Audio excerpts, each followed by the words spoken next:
a specific agenda, I'd appreciate it if we would hold those until we get to that agenda, but you are free to do as you wish. I'm Bob Planthold. I'm here as a member and also spokesperson for the informal association known as Friends of Ethics. Last week, Public Polling Incorporated of California completed a poll we commissioned and authored about various matters concerning ethics commission and potential ethics matters, big E and small e, happening here in the city. I want to give you a simple, brief summary of some of the results. It was a simple baker's dozen of questions, and people could say, yes, punch 1, no, punch 2, 3, I don't know, or 4, I don't care. Very simple. The one I want to mention that I think stands out is there's a ballot measure being drafted that would ban lobbyists from contributing to officials they lobby, bundling money for them, or paying for them. Would you support or oppose? Out of 521 people in the survey, 60% said yes, they'd support. Only 14% said no. I wanted you to understand that you seem to be on the right track with the public at large. There are other questions about if an ethics measure were put on the ballot, who would you have most confidence in based on the agency putting it on? Ethics, a petition drive, or the very selected officials that can put on a measure on the ballot? And I mentioned those order because it was that rank choice order. People felt most confident that if an ethics measure was put on by you folks, they'd be more likely to vote for it, less likely to vote against it. The second choice was a petition drive. They'd be more likely to vote for it if it was a petition drive, less likely to vote against it than the elected officials who also can put measures on a ballot. I wanted you to understand the confidence and the expectations that you folks have, that earned, if you will, from the general public. There are other ethics questions about whether there should be restrictions on developers and others seeking financial benefit. When we ask these questions about do you think this or that type of activity ought to be regulated or monitored, there was strong support.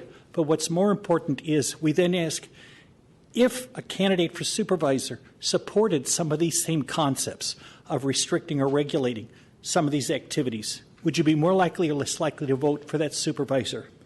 69% of the respondents said they'd vote for a candidate who supported additional restrictions such as our Friends of Ethics group has talked about and has been discussed before. So I encourage you to keep pushing ahead with looking at where you have regulatory power, see if those regulations can be amended, adapted to include some of these additional concerns. You've got strong public support, not just from we few, but from a cross-section. It's a representative sample. Thank you. Yes. Mr. Assert. Mr. Planthold. Excuse me. Mr. Planthold? Yes, sir. I have a couple of questions. All right. Number one, what was the methodology used in this poll? Was this a telephone survey? A recorded voicemail. So there wasn't any possible change in voice tone, inflection, or, slurring of speech. And secondly, you said that you had 500 plus respondents. 521. 521. So that's out of a population of almost 850,000 people. How statistically significant is that the confidence population? Range is plus or minus 4.3%. And again, 521 is approximately the standard size for many quick polls, not related to an actual ballot measure, but an opinion type poll, plus or minus 4.3%. So when I'd mentioned to you figures of 66% or 60%, you can add or subtract 4%. Okay, so it's significant to a degree of 4%, is that what you're saying? Yes. The confidence interval is what it's called in statistics. Confidence interval plus or minus. And is that considered high or average or what? That sounds like very small to me. It is a professional standard that's often used not just in public polling, but in other areas as well. Okay. Thank you. It costs more if you want to get further refined, and we're resorting to using our own resources. Right. Thank you.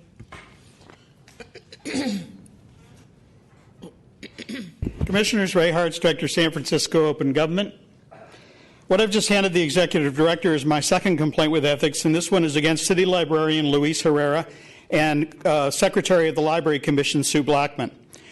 They have been found between them to have violated my rights under the Sunshine Ordinance no less than on seven specific occasions, either denying or interfering with my public comment, not representing those public comments accurately in the minutes official record of the meeting, or denying access to public documents, some of which were the documents that got Mr. Herrera found in violation by the FPPC in Sacramento, and he purposely withheld those documents for as long as he could to prevent himself from being discovered. There have actually been dozens, if not hundreds, of such violations. You can only file so many. The Friends of the San Francisco Public Library is a group of private individuals who have been allowed to raise and expend funds in the name of the San Francisco Public Library and the City of San Francisco. This group has, since the year 2000, had more than $80 million passed through their hands, and they have not appeared before the Library Commission for more than 40 months. So you tell me how much of fiduciary responsibility they're carrying out in letting this money pass through their hands, and the Library Commission do nothing. They have been allowed to do so without oversight from the library or any other city agency. Luis Herrera and Sue Blackman have engaged in a policy relating to this group that I describe at the Library Commission meetings and again to you as you don't tell and we don't ask.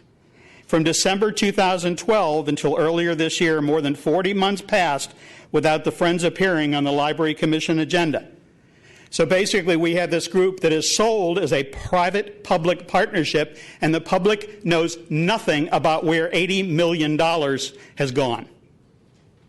And you try to get documents from the library, and Luis Herrera and Sue Blackman spent more than a year withholding documents. I petitioned the Supervisor of Records with the City Attorney's Office to get them to either produce the documents or send it to the Attorney General or the District Attorney, and petitions were denied twice, to the point where the City Attorney, who turned down both of those petitions, was found in violation of the Sunshine Ordinance for acting as counsel for a city body that was trying to withhold public records. I'll tell you, Mr. Herrera is a liar.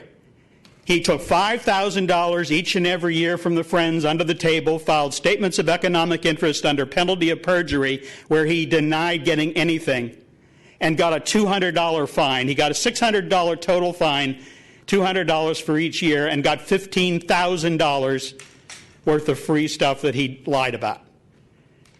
And this group, every time he's asked, he says, oh, it's all fine, and he has nothing to base it on. Thank you. Any other public comment at this time?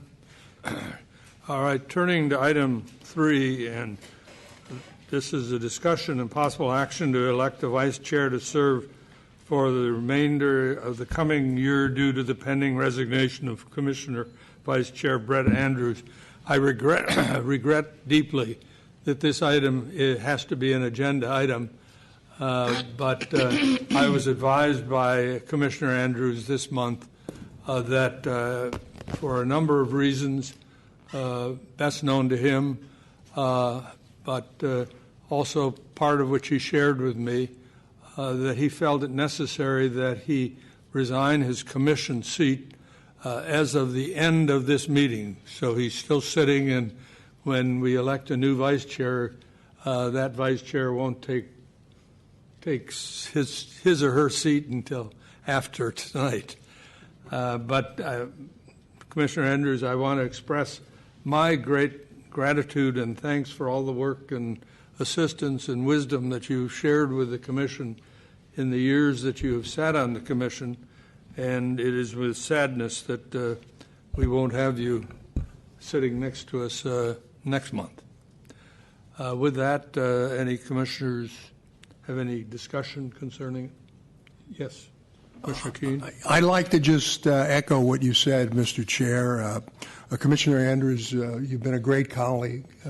You've got a wonderful demeanor, calm, as opposed to some of the rest of us. Deliberate, great sense of humor, tremendously ethical, professional individual. We're all going to miss you. I think the commission is suffering a great loss with your going. We understand your need to go. And in terms of the ventures that you're going on to, we wish you a lot of luck, and I'm sure you'll bring the same kind of assets to those ventures that you've brought to this. Thank you. Thank you very much. I would just like to say, please don't go.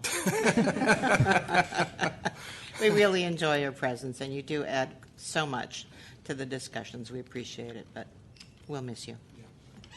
I'd like to echo that. It was only one meeting that we got to work together, but and I wish there could be more, but best of luck to you. Thank you so much. Thank you. Do I hear a motion on this item as to the election of a new vice chair? Are we making nominations now? Yes. Yes. I would like to make a nomination, and I would like to nominate Commissioner Peter Keene to be vice chair, if he is willing to accept the position. I accept that. Thank you very much, Commissioner Hayon. Before we vote, any public discussion? Commissioners Ray Hartz, Director, San Francisco Open Government. As you deliberate filling the position of Vice Chair of the Ethics Commission, I would like you to keep in mind all of the recent discussions relating to your budget. The fact that the budget was flat for a number of years was repeatedly remarked upon as a failure by the former Executive Director. I would, however, remind you that 3 commissioners, former Chair Ben Hur, current Chair Paul Rennie, and current Commissioner Beverly Hayon, constituted a majority of the Commission during that period. As documented by the current Executive Director, these budget choices resulted in serious deficiencies in how the Commission operated, particularly as relates to a serious backlog of complaints, particularly as relates to as particularly relates to a serious backlog of the complaints and related investigations. While John St. Croix proposed the budget, the members of the Commission during those years actually approved the budget. This being so, Commissioners Keene and Hayon, in my opinion, have forfeited their right to serve in any leadership position. You can sit around and moan about the fact that the budget was flat for 6 years or 7 years, whatever it was, but Mr. St. Croix only proposed that budget. It was the majority of the members of the Ethics Commission that approved that budget and let that budget flatline. And as a result, we saw from the past Executive Director's report all of the inconsistencies, including I think it's almost 70 cases that are backlogged now. And we find out in today's Executive Director report that one of the investigators is leaving, which means they will now have one half-time investigator, and God knows how long it will take to fill that position. And with your competition going on with Supervisor Farrell, who's the chairman of the Budget and Finance Committee, I don't think there's a snowball's chance in hell you're going to get the money you asked for, the 30% increase. If you do, hallelujah, but I think it's slim or none, because Mr. Farrell is the type of person who will use his position, or I would say abuse his position as chair of the Budget and Finance Committee, to take prisoners or take retribution against anybody that found against him, which you have. Very frankly, Commissioners Hayon and Rennie were here. They were a significant part of the cabal, in my perspective, that kept the budget flat. And if there's a problem with all the backlog that the new Executive Director has gotten, then they have to take their share of the responsibility. Just like what the Police Commission is doing now, which is scapegoating Greg Suhr and denying the fact that it was their watch on which all of the things that he is being scapegoated for occurred. Thank you. Any other public comment? Charlie Marsteller, Commissioners. Good afternoon. I was just going to say, I do want to thank Mr. Andrews for his service. I think you've had a very momentous tenure, and I'm glad that you were there. Obviously, we've navigated a number of things very successfully. Just recently, for instance, the appointment of a new top-flight executive director, which was an outstanding pick. And now, Prop C, of course, which you worked very hard on. and particularly Mr. Andrews and Mr. Rennie worked on those as a subcommittee, and that bill as a joint subcommittee of the commission. So I wanted to thank you for that work. And I want to say now we're about to appoint Mr. Keene as vice chair, which I look forward to working with him. So I wanted to thank Mr. Andrews, though, on behalf of Friends of Ethics for his exemplary service. Thank you. All right. Seeing no further public comment, I'll call the question. All those in favor of the motion or the nomination of Commissioner Keene as the vice chair effective after tonight's meeting? Aye. All in favor? Aye. Aye. Any opposed? All right, the record should reflect that the selection of Commissioner Keene was unanimous. Number 4, possible discussion and possible request for waiver from local post-employment restrictions submitted by Julienne Christensen, a former member of the Board of Supervisors. Is Ms. Christensen here?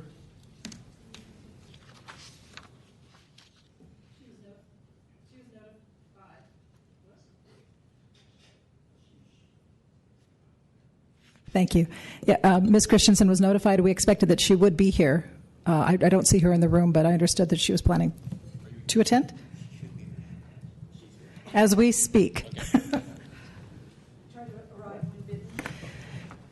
Your agenda item was called, and I was just asking if you were here, and I looked around and I knew you weren't.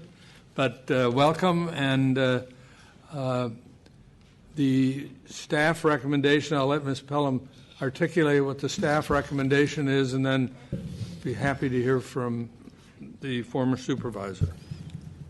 Thank you, Chair Rennie. The memo under item number 4 outlines the request that we received from Ms. Christensen for waivers from the post-employment restrictions in the city's campaign and governmental conduct code. There are 3 provisions at issue. One is a ban on former officials from communicating with their former departments. For Board of Supervisor members, that ban extends to more broadly in the city. And then there is a restriction regarding employment with parties that contract with the city. So both of those issues are laid out. Also in the memo are the procedures that the Commission must consider in determining whether or not to waive those. So we've outlined those on the first couple of pages. I let the details of Ms. Christensen's request, let her address those if she'd like to, but in general, this is a request to waive both of those restrictions in order for her to be considered for part-time employment with an organization that's newly formed, the Dogpatch and Northwest Potrero Hill Green Benefits District. And there are specific provisions that the Commission must consider in weighing whether or not to grant the waiver. In the first instance, the question is, the Commission can waive the 1-year ban on communicating with a former agencies or agencies if they make a finding that granting such the waiver would not create the potential for undue influence or unfair advantage. And there are factors that are enumerated in the memo on page 5 that the Commission is directed to. Also, the consideration of the waiver of the employment restriction for having employment with a contracting entity or contract with the city. The Commission may waive those restrictions if they determine that imposing the restriction would cause extreme hardship for the former city officer or employee. And in this regard, the Commission shall not approve a request for waiver unless it makes a finding that imposing the restriction would cause extreme hardship. So again, it also lays out some factors to consider in making that determination. On balance, as we looked at the information provided by Ms. Christensen and from the job description and the factors that the Commission is required to assess, the recommendation that we are making to the Commission this evening is that the 1-year post-employment communication ban not be waived, but we are recommending that the Commission not deny Ms. Christensen waiver request from the restrictions regarding employment with the contractor to the city for the reasons that we've outlined in the memo. I'm happy to answer any questions or leave it at that if you'd like and turn to Ms. Christensen, whatever your preference is. Thank you. Ms. Christensen, we will hear from you.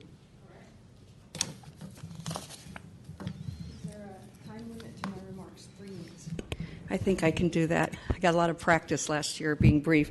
Good evening, Commissioners. Thank you. I am, as a recent candidate, grateful for your efforts. I can tell you from my experience, it's a labyrinth out there, and we appreciate the clarity that all of you bring. In this case, though I have to say it is a little difficult for me to understand some of the barriers to the employment that I'm seeking. I want to be clear that I have not gotten this position. I am merely have put my name in contention for the position, so I don't want to have a negative influence on the efforts of the search for this important position. So just to clarify that.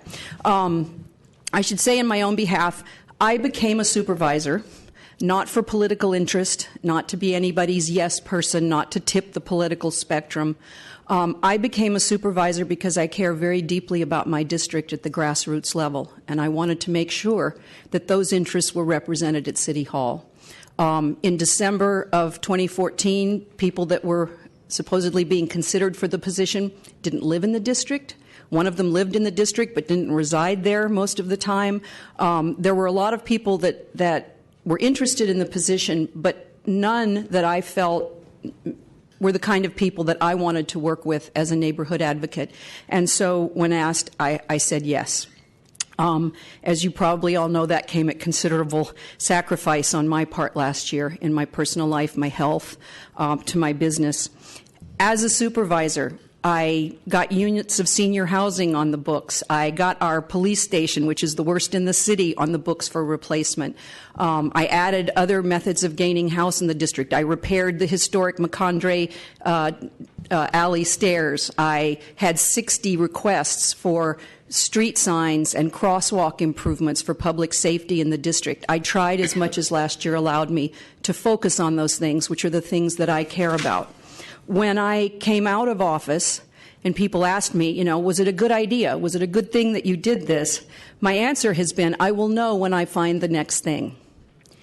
And the GBD is a unique organization, one that I think we all want to nurture, and it calls upon my odd 20 years of experience in a very unique way. And so it seems like a good fit, should they choose to have me take the position.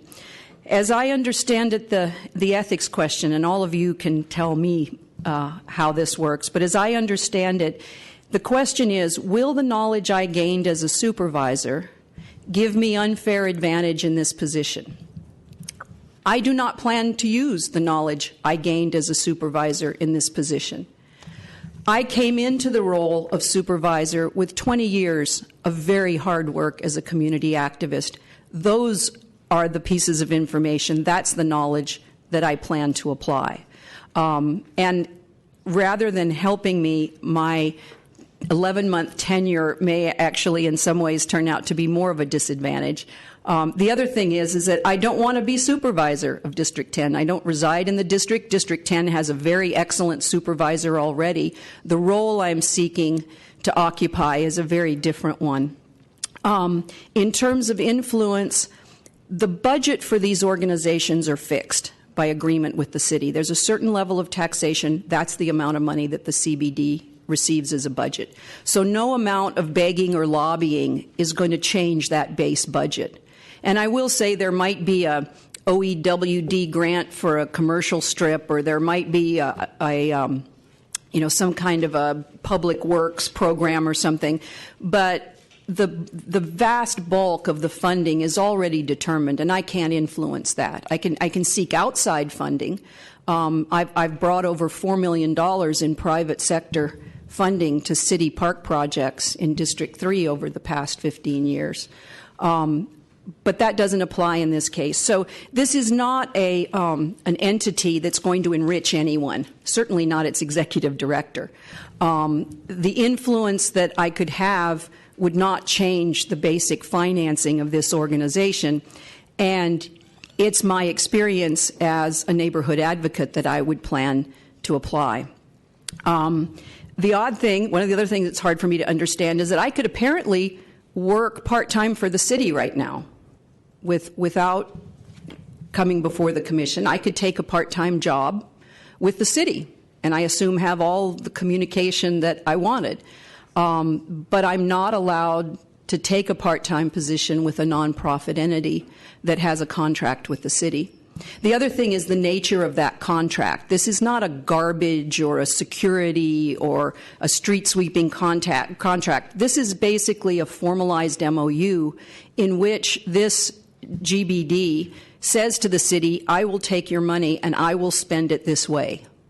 It's done under the scrutiny of the city. As a supervisor, I had to review the annual reports of a number of GBDs. So the Brown Act applies. These are organizations that come under a great deal of scrutiny. The codes of conduct say that you can take into consideration the nature of the communications that I would have with the city. I would be talking to the police department about a homeless encampment. I would be talking to Rec Park about a dangerous tree at a Spree Park. I would be talking to Public Works about the need to step up street cleaning in a certain area. So again, it's difficult to understand how that shows any undue influence. And I can tell you, I had every department head on my speed dial before I became supervisor, and actually found some of them more responsive at that time. So I'm asking to be able to continue my public service. And my question for you is the interest of the city going to be better served if I am forced by these restrictions to go back into the private sector? Or will it be better served by my being allowed to continue offering myself to the citizens and to the needs of the city? And I hope you'll agree that I still have something to offer, and I'd very much appreciate your help in being allowed to do that.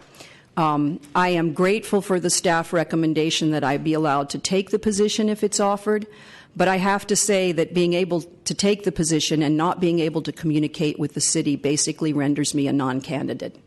So I need both of those waivers, or I'm not a good candidate for this job.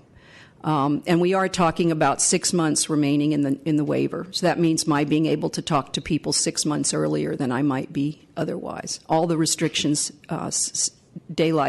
sunset in December 8th. So I hope I can continue my service, and I would very much appreciate your consideration in allowing me to do that. Commissioners have any questions of Ms. Christensen?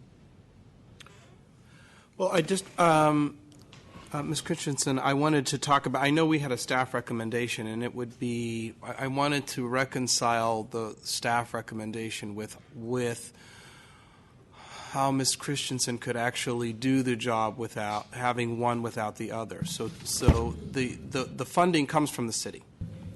No, technically the funding comes from the taxpayers.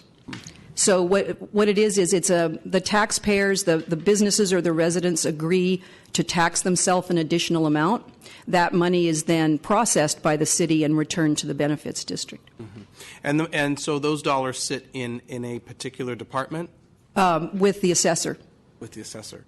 So then you would be having communication you would need to have communication with the assessors. One presumes that reporting and requests for disbursements and that sort of thing, yes. And would you also be meeting occasionally with the Supervisor Cohen? One would presume that would be desirable. I see this role as an extension or an augmentation of her directives and intentions. And so the staff recommendation was to not honor the waiver of communication, but honor the waiver of employment with an entity that contracts with the city. And you see where I'm headed. And yet that entity has to have pretty consistent communication with it's the the city. Nature of the job. Yeah, it's the nature of the job. So that's what's in front of me as I think about it, and how do we approach that?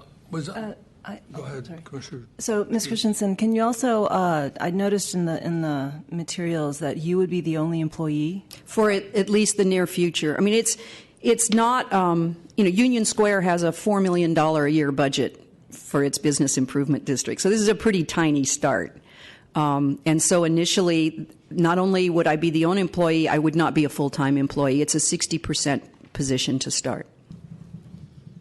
And if I can just give an example, in communication with some of the board members of the GBD last week, I found out that the planning department had used the GBD's green space map the places that they have created, the little street ends and the verges and the Caltrain side yards. They'd use that as a visual for a community meeting on the greening of Dog Patch, and then not invited the GBD. I'm sure that was just an administrative oversight, but I think it would be the job of the executive director to remedy a situation like that as quickly as possible. I'm always reluctant to grant waivers to former city employees, and particularly somebody at the level of a board of supervisor member. And looking at the primary project responsibilities in the job description, only one of them looks like it requires you within the next 6 months to have to be in communication or to be dealing directly with the city officials or city agency. Because it says lead, motivate, and develop the board, and that's speaking of the board of, yes. of the GBD. GBD, and develop the board to accomplish its missions and goals, including managing the election process, which I assume this is something that, are you going to be the first executive director that they've had? Yes, if I was offered the position, Right. I would be. So part of your first job is going to be to sort of get organizational things going. Absolutely. Databases. Is work with the board, again, that board, to develop an annual work plan and budget based on the OGBD management plan. Another which I think can be performed without violating the restrictions that are in the code.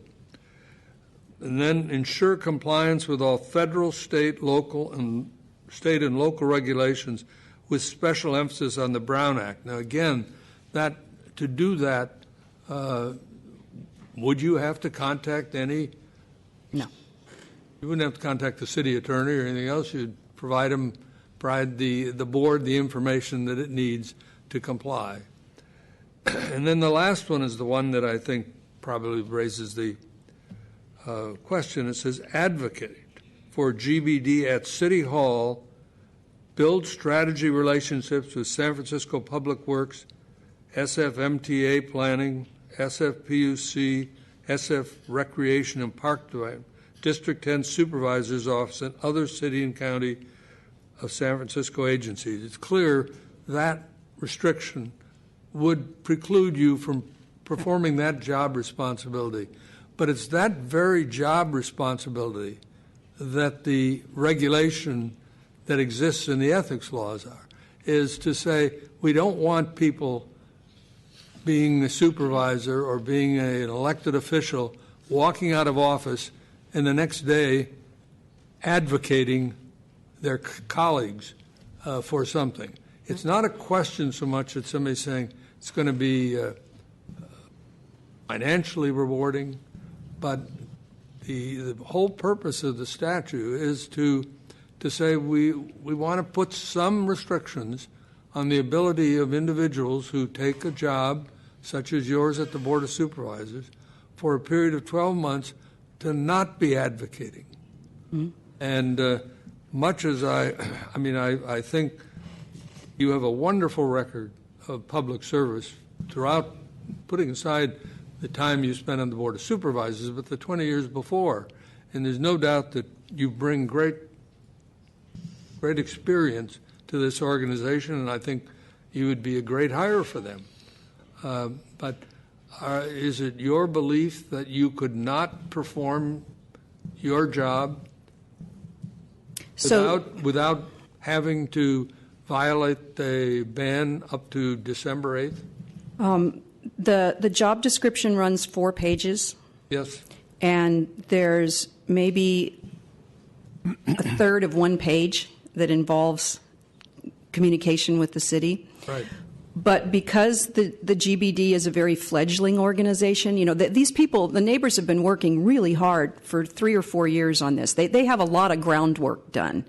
What they're hoping for is someone that will guide them to the next level. My understanding is they have a few good candidates.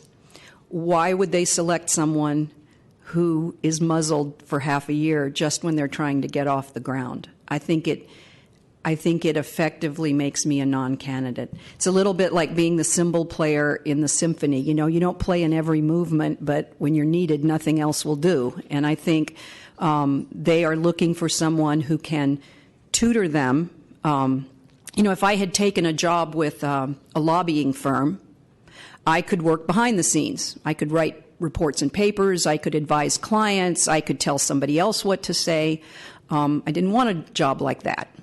I wanted one where I could roll up my sleeves and be involved. So I guess the short answer to your question is I believe if that restriction remains in place, they simply will have a very powerful reason not to select me as a candidate. And I'm completely sympathetic to the intention of the regulations. But as I was told when I first applied, the reason waivers exist is because sometimes they're deserved. And I'm hoping that this is one of those cases. And I appreciate the Commission's dedication to the letter of the law. It just seems there's so many things about my situation that aren't normal. Thank you. Thank you all very much, Commissioners. Mr. Keene. Yes, Mr. Chair, I, like you, I'm very reluctant to grant waivers for someone who'd been in a position of city government and a position of power like the Board of Supervisors to then go into a job which there is reluctance about them using their knowledge and their power in order to gain advantage as opposed to just a regular person coming in. But in this situation, I'm convinced that Ms. Christensen should get the waiver because we're not talking about someone who's the main concern of this type of prohibition, someone who's going to leave the Board of Supervisors or some other position in city government, become a lobbyist, work for developers, be involved in all sorts of big money deals and be able to use their influence. Here, Commissioner Christensen comes to us with 20 years of really good neighborhood service in green belt type park activities and other kinds of activities, basic activities concerning libraries and streets that this job calls for and that it will enhance our city. She has all of this knowledge, this 20 years of knowledge, an enormous amount of knowledge which most people don't have. So in that sense, she'd be a fine candidate. We're only talking about something for a few more months if we were to remain in place. So assuming this job were to open up 6 months from now, she wouldn't have any problem. She could dance right into it. So I agree with her last statement that if there is a waiver type of mechanism, then the equity should be looked at as to whether or not that waiver should be granted on a case-by-case basis. And I think she meets all of the equities in regard to it, and I'm going to vote in favor of it. Make a motion? Yes, I move that we waive both of the prohibitions. A second. All right. The motion has been made and seconded. I will call for public comment.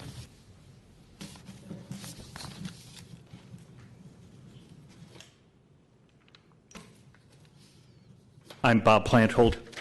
I acknowledge that former Supervisor Christensen has extensive business experience and roots in the Dogpatch area. But I want to point out the staff memo seems inconsistent in its logic, as has been first broached by Vice Chair Still Andrews.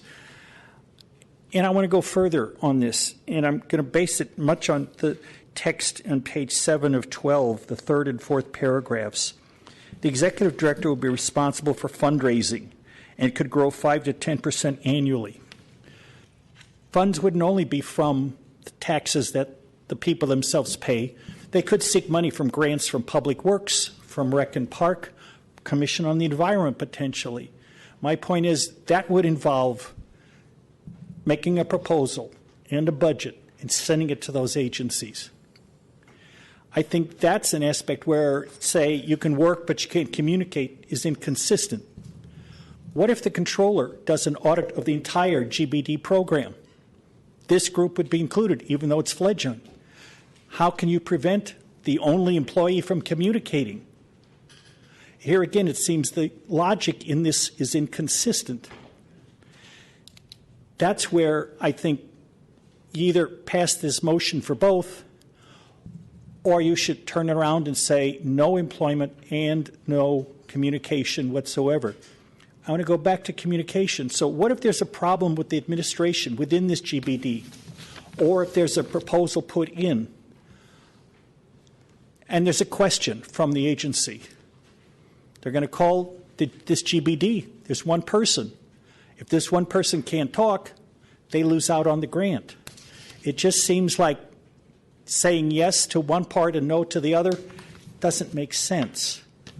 So I'm going to say you need to rethink this memo and either say yes to both waivers or no to both waivers. Public comment? Before we vote, Ms. Christensen, could I ask you just one other question? Could I ask you one other question, Ms. Christensen? Who are the members of the board of GBD? They are residents and business people from within the district.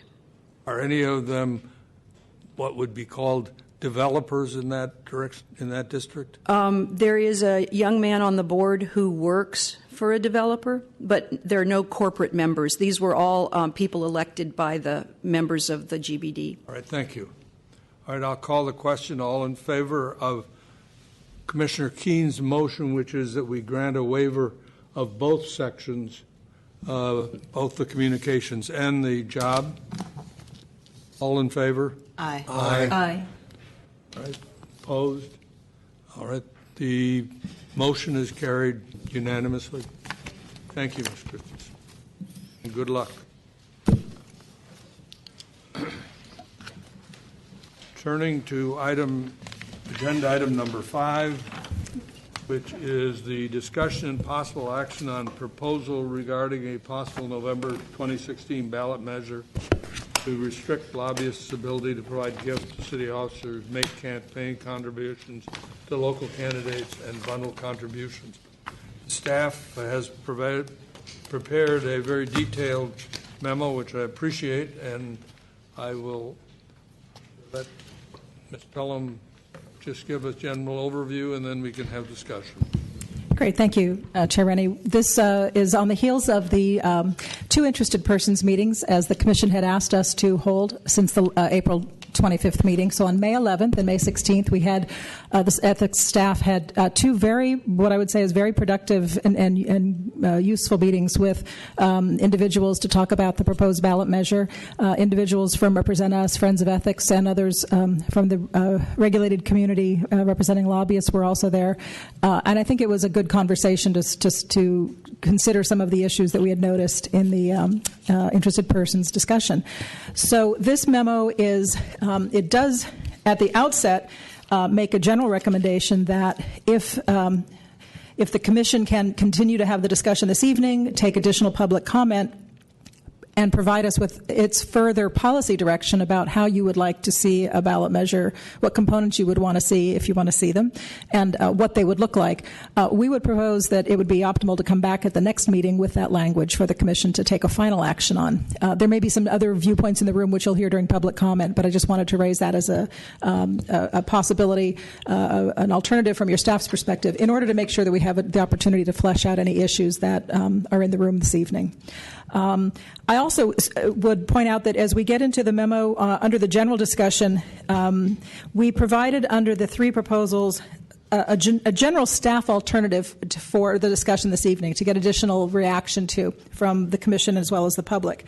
And so those alternatives are listed to the right of the proposal that we received. I should say we had a somewhat modified proposal from the proponents after the second interested persons meeting dated May 18th. So that proposal is slightly different from the initial proposal that you saw last month. It was after some additional thought and discussion, and we've provided an alternative on the right to provide some counterpoint to that. I want to make one additional note that was an oversight on my part, I think in haste to get the memo done, so my apologies for that. But on page 3, under the gift restriction, we had thought internally at the staff, and in agreement, I think, with what the thrust of the proponents' proposal is in this regard, that we would like to see additional language under the alternative that does speak to a prohibition on a contact lobbyist directly or indirectly or through a third party being prohibited from paying or reimbursing for the travel of a city officer. That was one of the key drivers from the discussion at the interested persons meetings. And at the staff level, we agreed that that would be something important to capture here. Unfortunately, it doesn't do that, so that's my oversight. But I wanted to just make that a placeholder for some agreement in that area. We also, under the lobbyist contribution limit, list an alternative to consider that takes the same similar approach that the proponents of the measure do in terms of applying a contribution limit that applies to lobbyists in the aggregate to any and all committees controlled by the candidate that they're giving to. The proposal here from Represent Us and others is that there would be a contribution limit of $50 and that a lobbyist could give no more than $50 to any and all committees controlled by that candidate. We're proposing an alternative for discussion that would take the same approach, but that it would retain the existing $500 limit on contributions that applies to lobbyists as well as others, but that the same calculation about in the aggregate would apply. So lobbyists would be prohibited from giving more than $500 in the aggregate to any and all committees controlled by the office holder or the candidate. And there's also a restriction on what the candidate can receive. And then lastly, there's some language on bundling, which currently tries to use language that exists in one of our existing regulations to clarify what we mean as to the activities that would be subject to a bundling prohibition.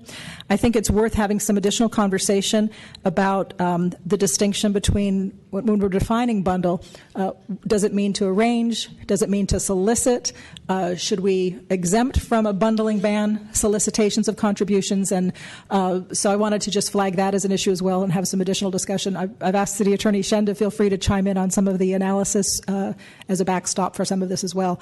But just with that as an introduction, I wanted to flag what the issues were and how the memo was structured, but to turn it over to the Commission and to hear from the public about the discussions that we've had and where the proponents see the issues at this point.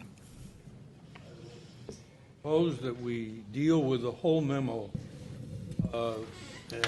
and before we get public discussion, as with the commissioners, starting with 1 through the last page, which is the commission regulations. And I will take comments. Commissioner Keene? Yes, thank you, Mr. Chair. I think the staff has done an excellent job here in terms of writing its language relating to all of the tenor of everything that we discussed last time in terms of having this type of measure on the ballot. And the staff's language has clarified a number of things, made it much sharper, and in terms of all 3 areas that you can look at, which would be on page 3 and 4 and 5, on the right-hand side, the staff alternatives, and the language, which essentially tracks and is the same with some distinctions from the US proposal. The staff alternative language, in my opinion, is very good and is superior. And I think that I agree with Ms. Pelham that it's always better to go forward with more discussion, more input, couple more meetings, and take this up at our next meeting after we've had that. But I'd be prepared. I'm not going to make a motion, but I'd be prepared to vote now on the language of the measure, just incorporating all of the staff's language. I think they've done a marvelous job of writing it. So, but I think just in the interest of more discussion, more public comment, and sharpening it even to a greater extent, and having it before us for the next time. The only fear I have is we need 4 votes for this, and we're losing one of our members tonight. So next time we're going. I don't know how quickly there's going to be a replacement for Commissioner Andrews, but hopefully. Could I ask, anybody have any vacation plans or anything like that for the next couple of meetings that might take you out of through the chair? May I ask our colleagues whether they're going to be available because since we're going to need 4 votes? About the 4th Monday in June and the 4th Monday in July. Any of you know at the present time whether you're scheduled for a vacation? Not scheduled. And hopefully we will have a replacement in advance of that. But well, that's reassuring. Any other discussion or any other comments the Commissioner wants to make?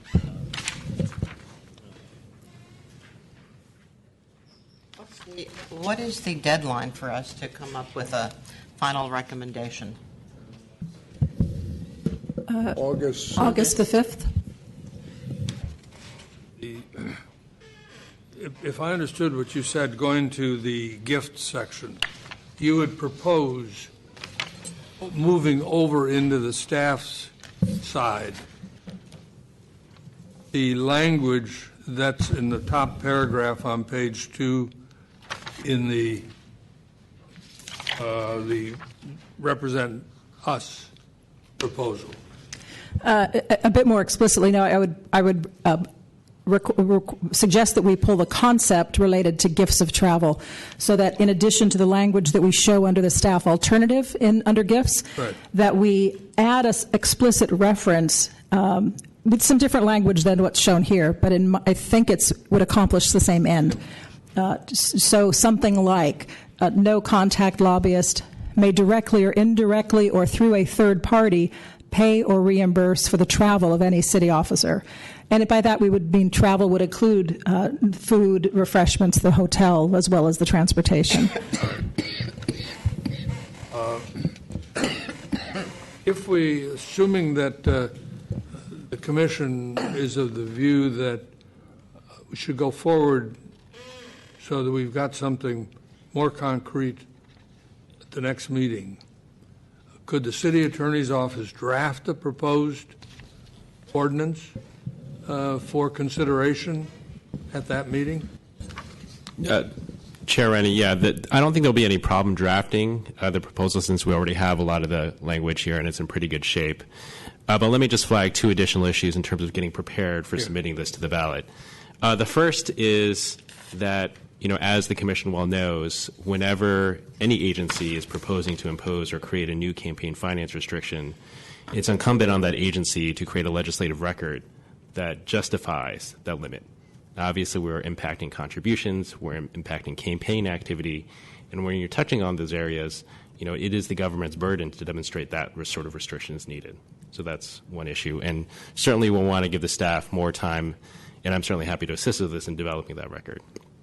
And the second topic that I just want to get the Commission's thoughts on is, you may recall from the Prop C discussion, we had an internal debate about whether to allow further legislative changes to that ballot measure instead of going back to the voters for further amendments. As you may recall, the prevailing rule is that whenever the voters approve a measure, it can only be later amended or changed by the voters themselves. But we built in language that allowed supermajority of the commission and supermajority of the board to make further legislative changes as needed. We haven't quite touched on the subject yet, and I don't know if the commission would want to install that same principle here. So a couple additional thoughts. I guess what I would propose in that regard, that whatever you submit for the June meeting, which I would propose it should be in the form of an actual ordinance, and you can include the language, and we can decide at that point, after comment, whether we want to delete it or keep it in. I'll call for public comment on item 5.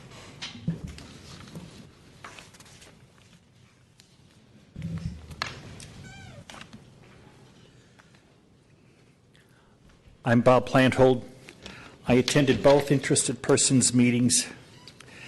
I'm perplexed, and I think staff would help the public and you commissioners explain that on pages 2 and 4, there's specific reference to contact lobbyist. There's omission of applying any of these proposed changes to expenditure lobbyists. And at the second interested person meetings, I raised that question of those present and who expressed an opinion. Those who expressed an opinion wanted expenditure lobbyists also covered. There may have been one person who raised a question about that, but the sentiment was include expenditure lobbyists. Yet this only mentions contact lobbyists. I think that's an oversight, making us wonder, what? How come? And as well, the voters could ask, what? How come? Because we just did C, which deals with expenditure lobbyists. So I leave that chore up to you to consider for the June meeting. Thank you. Elaine Schmidt with Friends of Ethics. I will, before I get started, I just want to say thank you also to Commissioner Andrews. On a personal level, he's obviously given in terms of the public arena and has helped considerably, but on a personal level, I was the foreperson of the jury that recommended a commission secretary, and he was the one that supported us every step of the way, so thank you for that part. I appreciate it. I also want to talk a little bit about the contact lobbyists and the expenditure lobbyists. We spent a lot of time last year. You all put a lot of effort into it, as did some of us on the outside, making sure that Measure C went through, which was all about expense lobbyists. And not seen it here when there was support at both IP meetings to include the contact lobbyists and the expenditure lobbyists was a little bit of a disappointment, and hope that it gets included. Your staff has a statement above the boxes that says, in general, existing state law defines lobbyists to mean both contact and any person who qualifies as an expenditure lobbyist. But they don't use the generic term lobbyists. They use contact lobbyists throughout the memo. And I would say that we should, if you're going to use contact lobbyists, then you should also include the expenditure lobbyists. Thank you. Pelham, was there a conscious decision why you used the just contact lobbyists rather than the broader term, which would include both the expenditure lobbyists and contact? Yes, actually, it was a conscious choice to leave that out. There was consensus in the room that it is important to have expenditure lobbyists in because they are defined as lobbyists. I think the distinction that at this point for discussion I wanted to raise pointedly, we don't currently have any registered expenditure lobbyists. That may change, so that is probably not a persuasive point, but it's a point of information. I think the other question is to help raise the discussion about, is there a distinction that is meaningful for purposes of these kinds of restrictions? If somebody is a person who receives compensation for the purpose of lobbying regularly the city and directly communicating with city officials to influence a decision, versus somebody who, although they may spend more than the threshold amount and qualify as an expenditure lobbyist, the nexus to the decision maker may be a bit one step removed. Now, I think there's fair arguments on both sides. An expenditure lobbyist could be spending millions of dollars in an attempt to get others to communicate with the decision maker.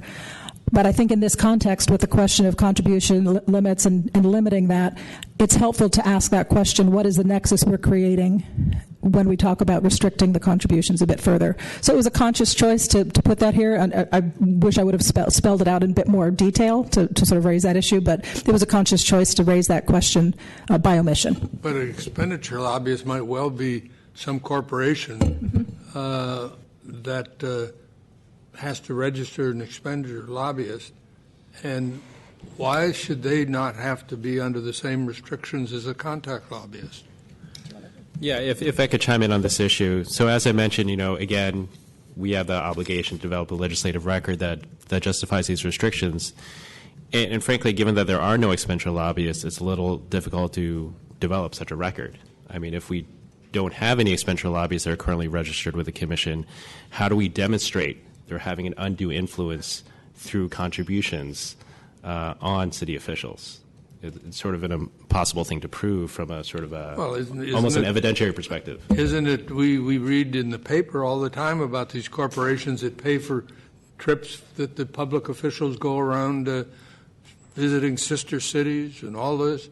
I mean, the fact they aren't registered as an expenditure lobbyist right now, the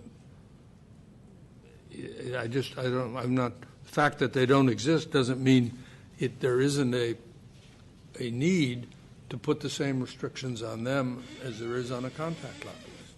Right, and I would just observe that the Represent Us folks did a really great job in some of the materials in compiling, the current slate of contact lobbyists and all the contributions they've made to officials, a lot of what seems to be bundling activity on their parts. And again, since we don't have any expenditure lobbyists at the current time, we just can't develop the same kind of information with respect to that category of people. So,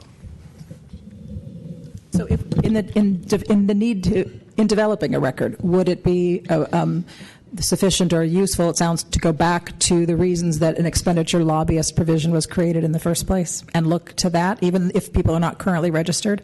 We would be looking at circumstances that led to the creation of the law that they be treated as lobbyists and see what those activities were.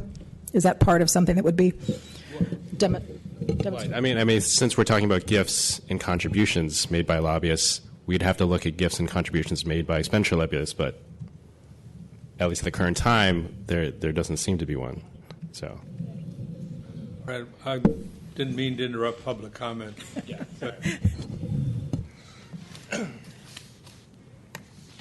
My name is Zach. I'm from Represent Us, and I appreciate those questions because I was curious about the change as well. Wanted to just make a general point in support of the proposal and then also add an additional data point about travel gifts that I think could be useful, and then I'll submit afterwards via email. But before that, also wanted to echo others' appreciation for Commissioner Andrews' work. I think you've done an amazing job, and thank you so much.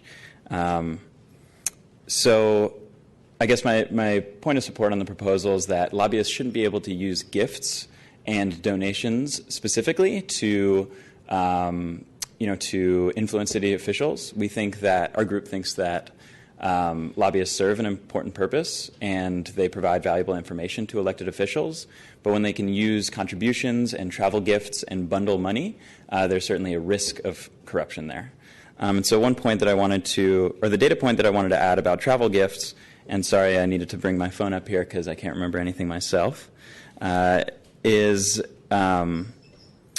as follows. And just to be clear, I'm not, we and I am not making any sort of accusation about any of the people that I mentioned, but just pointing out some information that we were able to find that seems to at least have the risk of the appearance of corruption. So some of the details, Mayor Ed Lee went on a 5-day trip in October of 2013 to China and South Korea.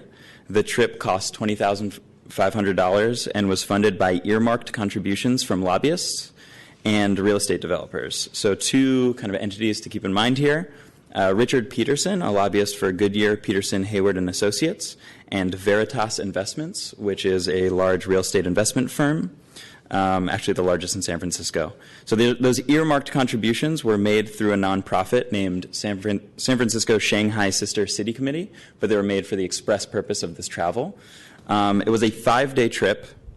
Veritas Investments is a client of Goodyear, Peterson, Hayward & Associates. Veritas' CEO and founder, I don't know how to pronounce this correctly, but I think it's Yat Peng Ao, contributed over $500 to the trip. The exact amount is undisclosed. Richard Peterson, the founder of Goodyear Peterson Hayward and Associates, also contributed over $500 to the trip, the exact amount undisclosed. As a result, he was able to accompany Ed Lee on the trip for those 5 days. Less than 1 month after the trip, in November 2013, Veritas Investments picked up a portfolio of properties in San Francisco for $100 million with the intent of, quote, making improvements and services packages to further enhance their appeal to residents and tenants. That's according to the CEO of Veritas. In 2014, so the following year, Richard Peterson, according to his own website, quote, assisted Veritas Investments, the largest property owner in the city, with various permit and community-related opportunities. The following year, Richard Peterson bundled $20,000 for Ed Lee for Mayor 2015 campaign. Thank you.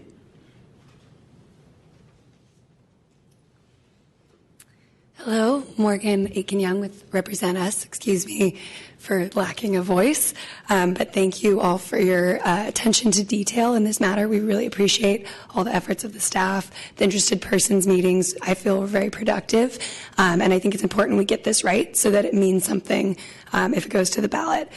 I would just like to bring to your attention that San Francisco residents support this measure. Prop C passed with flying colors, and I believe that voters will show up to support this measure in November. To back that up, a poll conducted by the Public Policy Polling found 82% of San Francisco voters support banning gifts of travel to elected officials. They also found that 79% of voters support the banning of gifts of any kind to elected officials from lobbyists. And furthermore, a change.org petition that we've posted shows over 360 signatures from San Francisco residents in support of this ballot initiative. Thank you.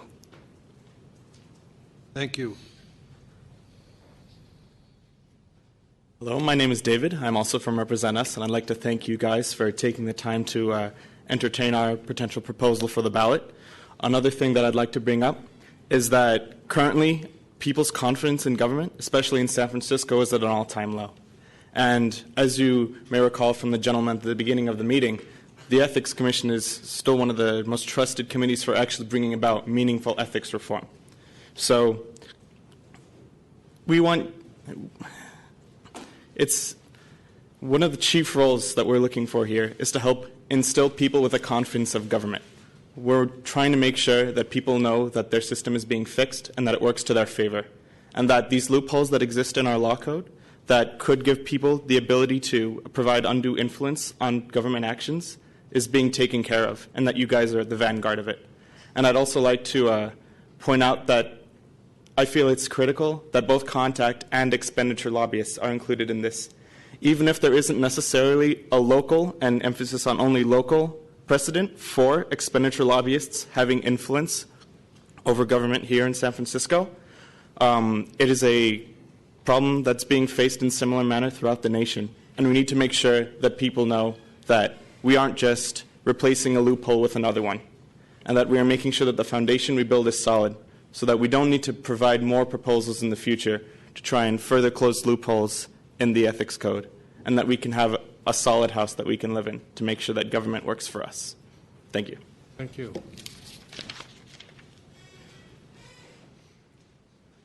Hi, Tyler Disney with Represent Us. I just wanted to say that this initiative still maintains the lobbyist legal rights and allows them to still contribute or give contributions, just at a smaller level. We think that maintaining lobbyist rights to contribute are very important, and we don't want to demonize or minimize their contributions to, government flow. But we think that that this initiative should be supported, and we look forward to your support in getting this onto the ballot in November. Also, I want to kind of echo what was just said about having expenditure and contact lobbyists included in this by saying that we currently don't have any expenditure lobbyists, so we don't need to include them. Is almost equivalent to saying, well, the house isn't on fire, so why do we need insurance? We should make sure that this law makes sense, it's thorough, and that it doesn't put undue burden on the current government situation, but it does help minimize the perception or actual risk to corruption in government. Thank you. Thank you.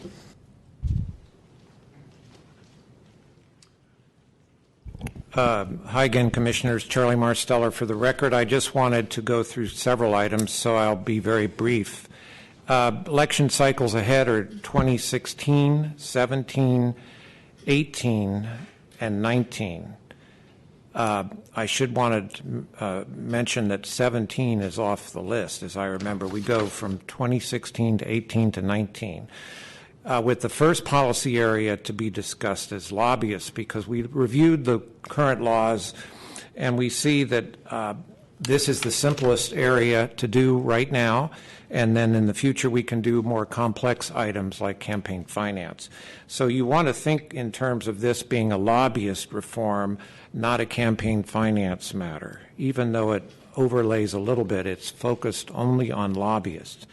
I see the new executive director's report does not show the number of registered lobbyists, just the income increases in the current fiscal year, which is 3 times the estimate that Mr. St. Croix had placed in his budget for the current fiscal year.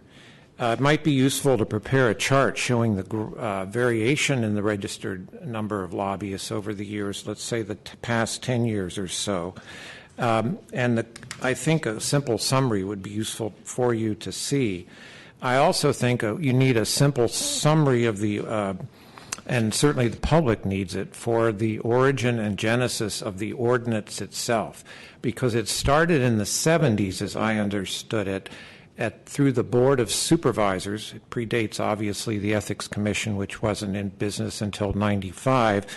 And so it's a hybrid bill, because in 2005 we revisited it as part of the comprehensive so-called ethics reform, and some of these things all interlay. So as far as applying the supermajorities to amend these ordinances, that's certainly we're going to need to know the origin and genesis of the original law, because there's aspects of that law that we're either going to have to repeal and reenact so it would be covered by supermajority reform later. There's some legal issues that need to be ironed out regarding the application of what I call the Stern proviso. And I see a unification, and I think so do the advocates in the community, between simple contact lobbying and expenditure lobbying. We don't see a major difference. I think the public views it as lobbying, and I think that's what we want to also get clear in our mind. Thank you.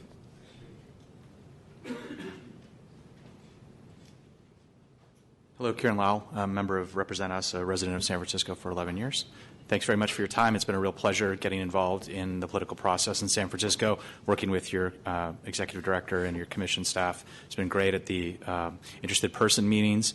I want to let you know that we explicitly looked out and reached out to some of the people who were opposed to Prop C, and had an opportunity to work with them at the interested persons meeting and talk to them afterwards, and really tried to improve the process for reaching compromise and understanding what the issues that others have. And we've received positive comments from those people who are opposed to Prop C that we've really turned things around here. I also want to say that we're not opposed to lobbying in all its forms, that we really want to support the fact that lobbyists can and do play a role in government, that they have information and have the ability to do research. We just want to restrict their influence by not having the amount of donations that they can make and the amount of gifts that they can make. And we think that keeps the activities positive in nature. We also think that they have a right to make some donations, and we think that other courts have upheld that some level of donation is okay, and so we want to restrain it to that.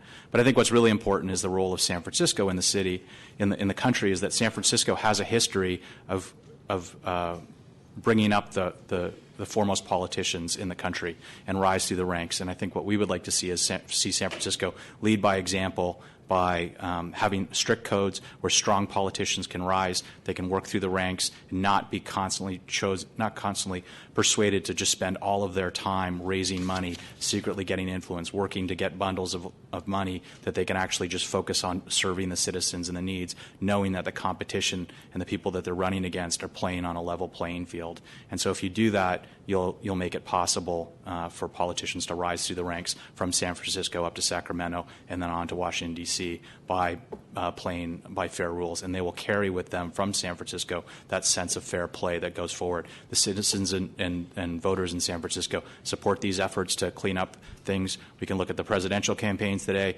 Just read on the way over that McAuliffe, former chairperson of President soon, possibly Hillary Clinton's 2008 campaign, is being investigated by the FBI. This notion of corruption in politics is at the forefront of the news and at the forefront of Americans and San Franciscans' minds, and really support this and appreciate the support of the Commission. Thank you. Thank you.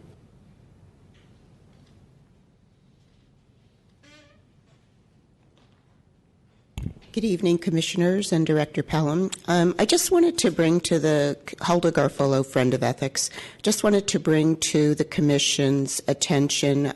One of the members from Represent Us outlined quickly Mayor Lee's trip to one of the sister cities, or a couple of the sister cities, and his trip to Israel, which had an entourage of 29 people, members of various city departments, a large number of nonprofits that included one of the developers from Prado Development Group.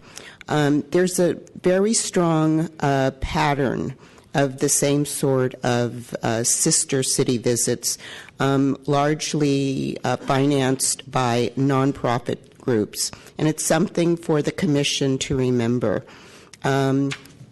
If it's just one sister city, that's one thing. But in fact, most of the mayor's visits have all been sister city funded, primarily by nonprofits. Thank you. Thank you.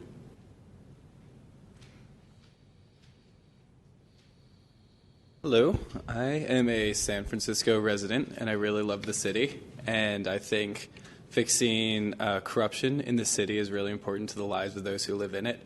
And if this is passed, it can be really important to the lives of people beyond it. And I just wanted to say that I'm really excited to vote for it in November if it passes.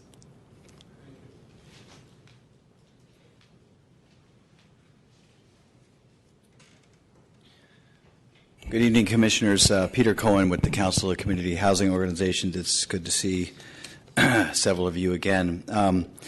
Ms. Pelham, did the commissioners all get the letter that was submitted? I think it came late, but after the packet, there were copies, because I have some here if you need them.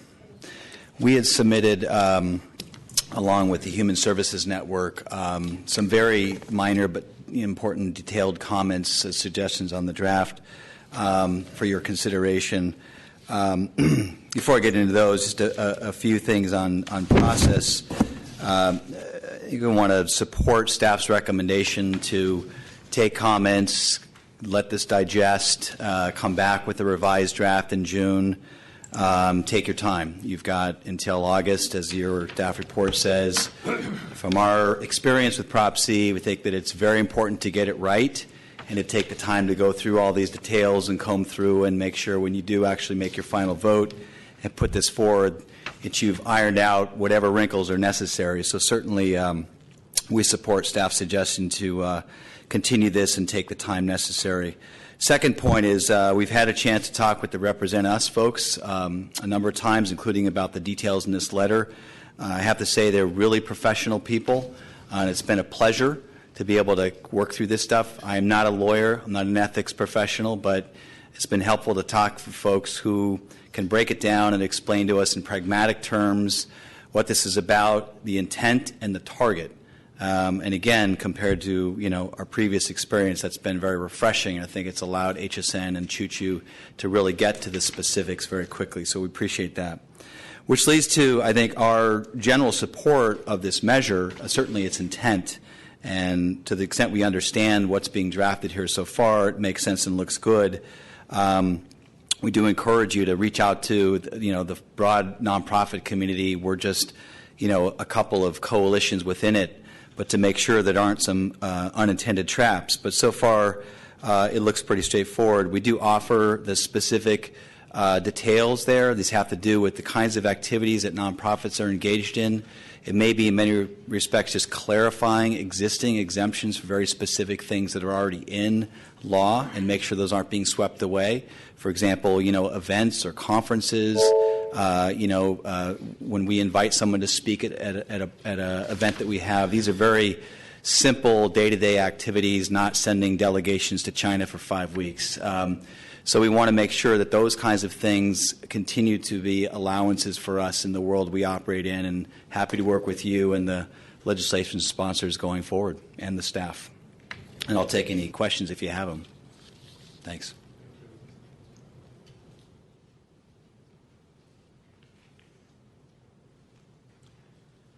Good evening, Commissioners. I'm Alex Kaplan. I'm the Policy Director for Represent Us. On behalf of the whole organization, I want to thank you for entertaining this and taking the time to read, and specifically thank the staff for their hard work on this.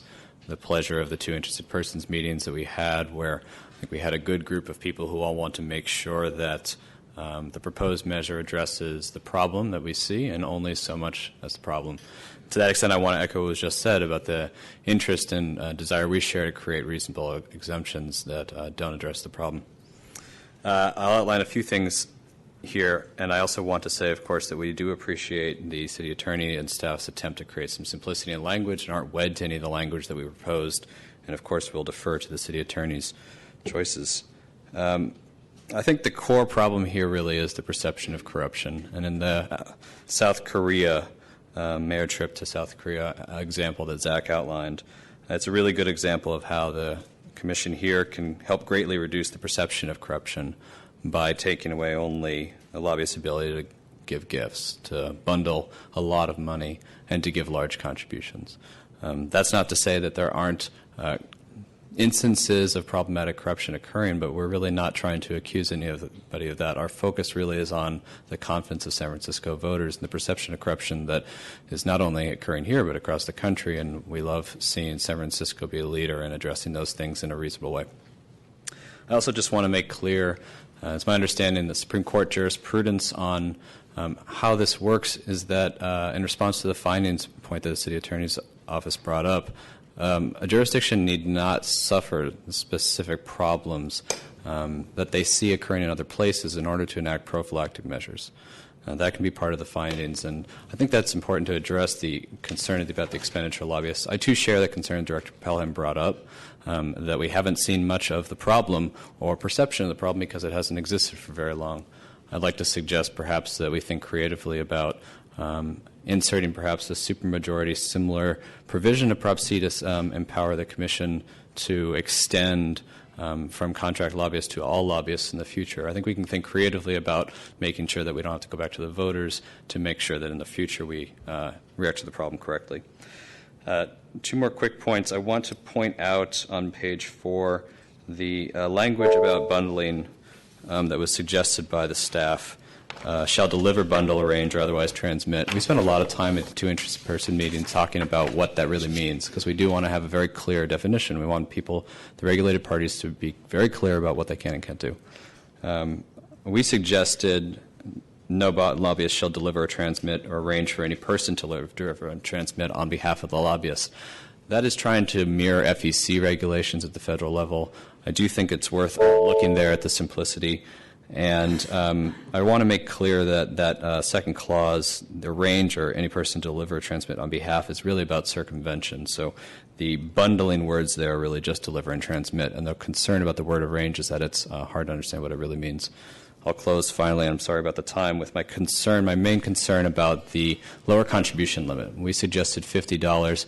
That is, of course, not a hard number, but it is also not uncommon across the country for lower limits that are specific to parties doing business, public contractors to lobbyists, to be significantly lower, a tenth, maybe a fifth. I don't think that the $500 limit that really mirrors what's currently in place for everyone in San Francisco does anything to instill voter confidence, to say lobbyists can also only contribute $500, but it's a little bit more tailored to include those committees controlled. So I would really urge the Commission to consider dropping that $500 down to something significantly low enough that instills voter confidence. Thank you.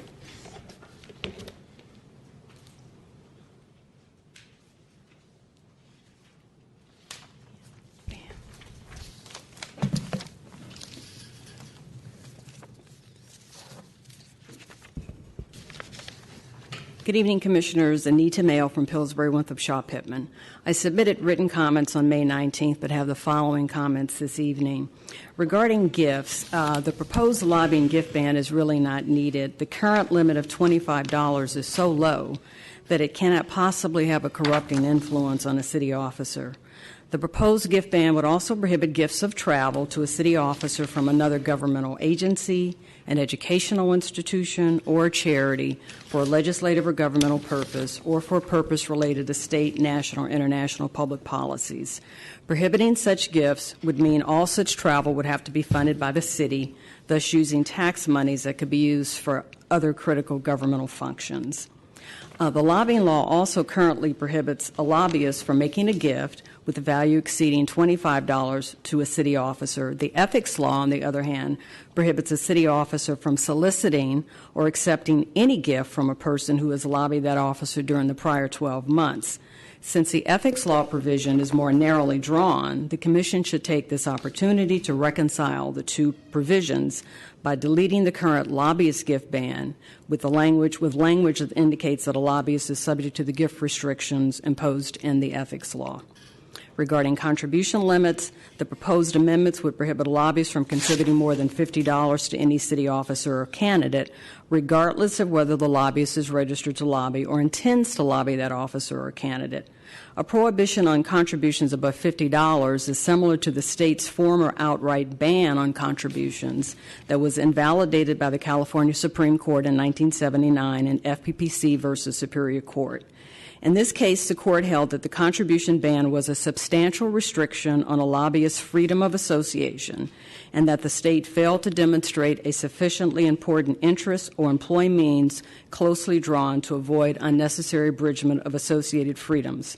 In reaching this decision, the court relied partially on the fact that the ban applied to all candidates, even though a lobbyist may not lobby a particular candidate. And finally, regarding bundling, the proposed ban on the bundling of contributions by lobbyists is not needed since bundled contributions are subject to detailed disclosure requirements on the lobbying reports. In addition, there is also federal court precedence that a ban on bundling by lobbyists violates the First Amendment. In Green Party of Connecticut versus Garfield, the U.S. Court of Appeals for the Second Circuit not only invalidated a ban on lobbyist contributions, it also invalidated a state law provision which prohibited lobbyists from soliciting contributions on behalf of state candidates. In reaching this conclusion, the court stated that a limit on the solicitation of otherwise permissible contributions prohibits exactly the kind of expressive activity that lies at the First Amendment's core. That is because the solicitation of contributions involves speech. To solicit contributions on behalf of a candidate is to make a statement. I only have a couple other sentences. You should support this candidate not only at the polls but with a financial contribution. Speech uttered during a campaign for political office requires the fullest and most urgent application of the protections set forth in the First Amendment. For the above reasons, I urge you not to impose a ban on the bundling of contributions by lobbyists. Thank you. Thank you. Ask a question. Ms. Mayo, could I ask a question of you, please? On your last point regarding reporting, could you clarify how, in your view, reporting on, for example, the Shanghai and the South Korea trip could cure the problems of the perception of corruption? Because it's disclosure, so everyone knows, for example, who is contributing.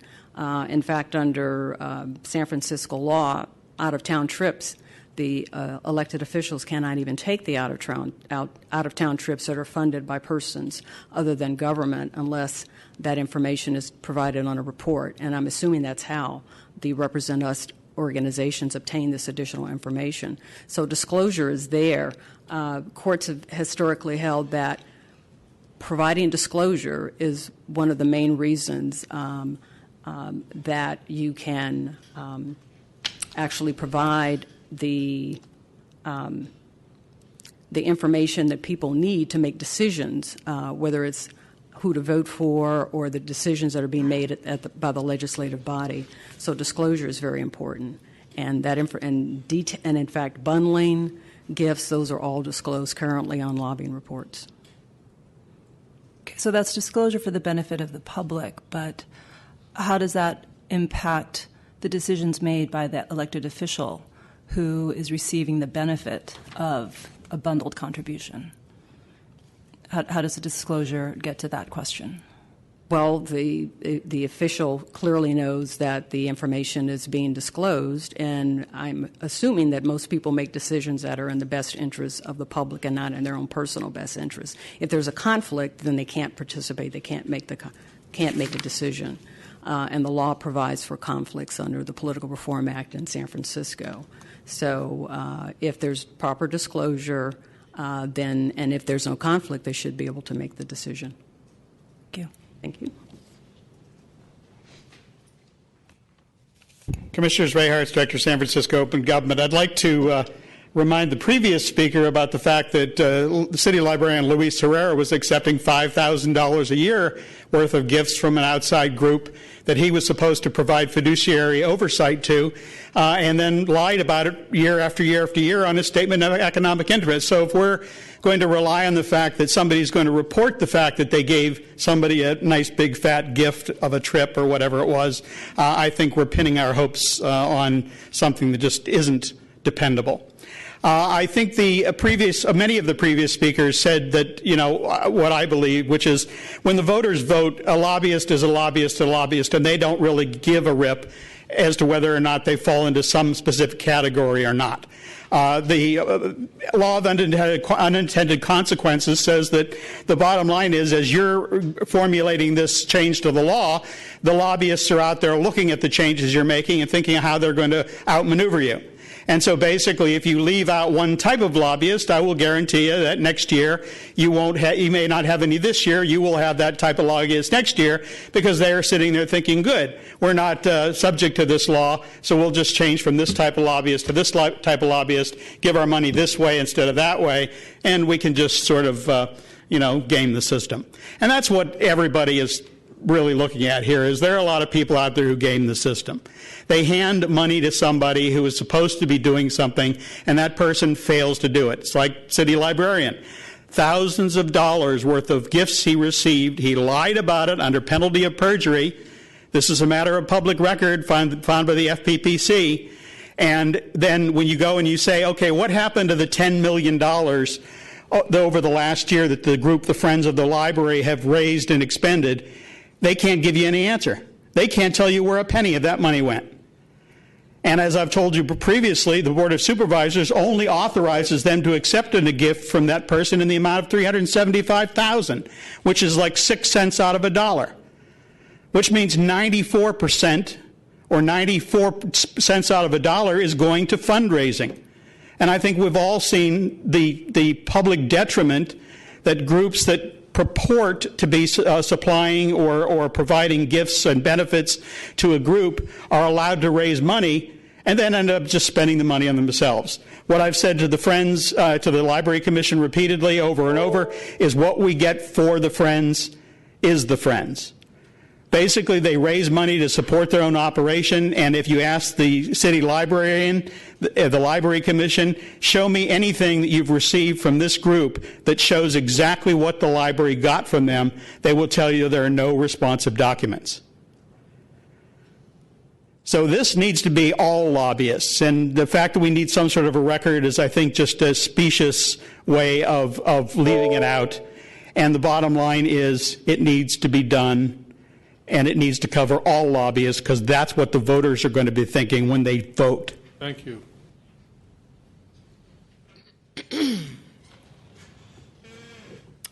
Hello, my name is Greg Bryan. I'm an attorney. I'm also with Represent Us. And I was just going to discuss a few issues I think are important. One is under the gifts section. They removed the earmarking thing in the recommended changes. And we think it's important that people not be able to give gifts to a third party and then have those gifts go to the final final official in the end. And that's an important provision that we think should be, or that I feel should be back in the proposed legislation. The other thing I wanted to talk about is with regards to the expenditure lobbyists. to me, it's like if we have to establish a burden to show that it's needed, it's like I think we should be able to incorporate the things that we saw with like Proposition C, also what's going on in other jurisdictions if we don't have any expenditure lobbyists that are currently registered.